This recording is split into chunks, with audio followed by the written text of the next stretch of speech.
করতে দিইনি, আপনাদের জীবন নিরাপত্তা নিয়ে কোনো ফেলতে দিইনি।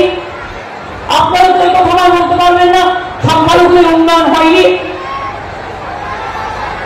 যেখানে সিপিএমের আমলে 400 কোটি টাকা বাজেট বরাদ্দ ছিল, এখন 4,500 কোটি টাকা হয়ে গেছে। 600-র ওপর হস্টেল হয়ে গেছে। যারা হজ যাত্রীরা যান সবকিছু ব্যবস্থা আমরা করিনি। মুয়াজ্জিম ইমামদের যত সম্মানিত আমরা দিই, ওবিসিদের রিজার্ভেশন 90%-এর মধ্যে, এই 17%-এর মধ্যে 97% আপনারা সংখ্যালঘু ভাই বোনেরা পেয়েছেন। এবং যার জন্য আপনাদের ঘর থেকে আজকে ইঞ্জিনিয়ার বেরোচ্ছে, আজকে ডাক্তার বেরোচ্ছে, আজকে WBCS বেরোচ্ছে, আজকে IPS বেরোচ্ছে, ICS বেরোচ্ছে। ইংলিশ মিডিয়ামে ছেলেমেয়েরা পড়াশোনা করছে, কেউ উর্দু মিডিয়ামে করছে, কেউ বাংলা মিডিয়ামে করছে, সবাই পড়াশোনা করছে ভালো করে। এটাই তো আপনারা চান আপনাদের ঘরের ছেলেমেয়েরা মানুষ হোক। আমি বিজেপির মতো বাজে কথা বলি না, ভাবতে আর ক্ষমতা নেই কিল মারার গোসাই।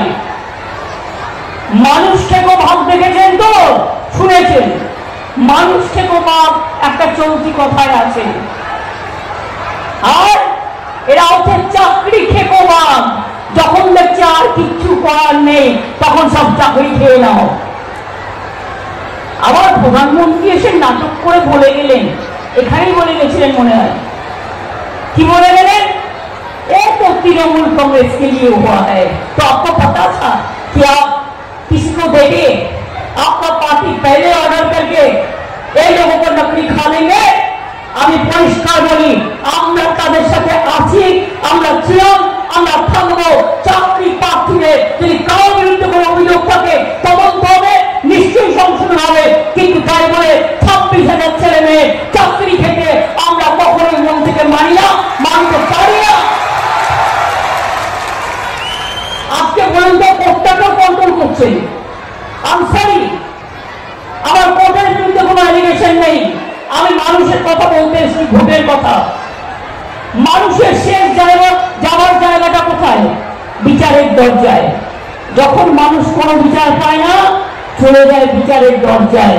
আজকে সেটাও যদি পুরো বিচারের দরজাটা বিজেপি বন্ধ করে দেয়, তাহলে মানুষ কোথায় যাবে? আমি তো আবেদন করবো। আমি নিজেও একজন আইনজীবী ছিলাম, এখনো আমার বার কাউন্সিলের মেম্বারশিপ কন্টিনিউ করে। আমি আবেদন করে বলছি আপনাদের, ভাবুন, আজ যদি আপনার ঘরের ছেলে মেয়েদের চাকরি চলে যেত, তাহলে আপনারা কি করতেন?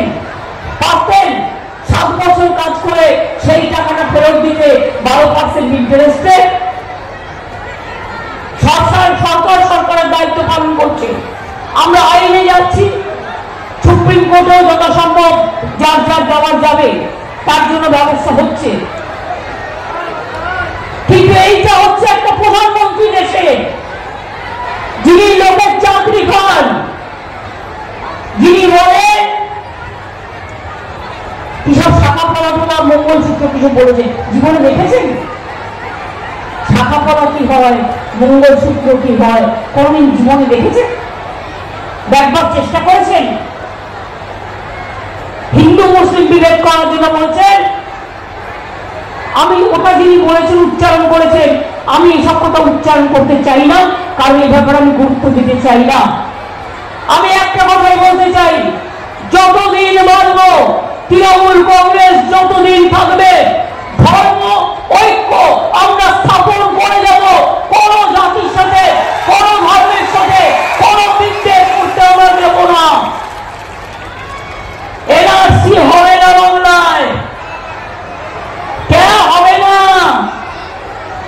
ইউনিফর্ম সিভিল কোড হবে না, বিজেপি টুপে হবে না। আর যত চাকরির কেস খাচ্ছে ওই বিজেপি সিপিএম এর উকিলকে নিয়ে, আর কংগ্রেস এই সিপিএম এর উকিলের দালালি করে। লজ্জা লাগে আমার। বাংলায় তোদের কি আছে? যতটুকু আছে সিপিএম এর সাথে আছে।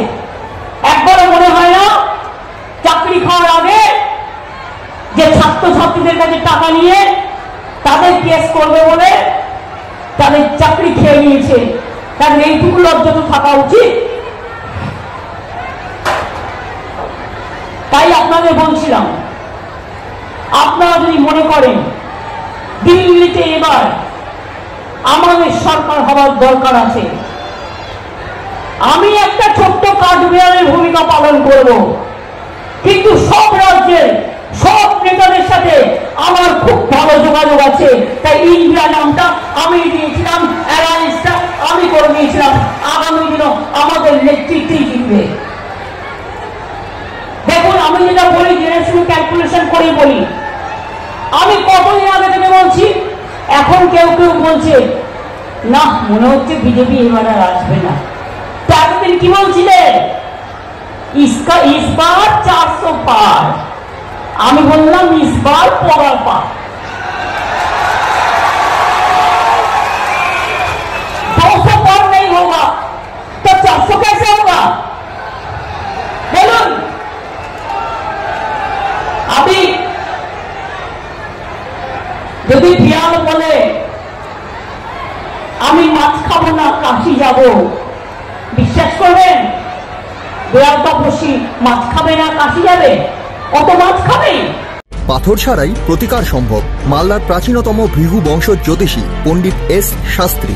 দাম্পত্য সমস্যা, বিবাহে বাধা, ব্যবসায় অবনতি, পরীক্ষায় অকৃতকার্যতা, ভাগ্য গণনা, গোষ্ঠী বিচার, ঠিকুচি গোষ্ঠী এবং মৃত্যু ছাড়া সকল সমস্যার সমাধানের জন্য যোগাযোগ করুন জগদম্বা জ্যোতিষ কেন্দ্র, বিবেকানন্দ স্কুলের পাশে, মালদা।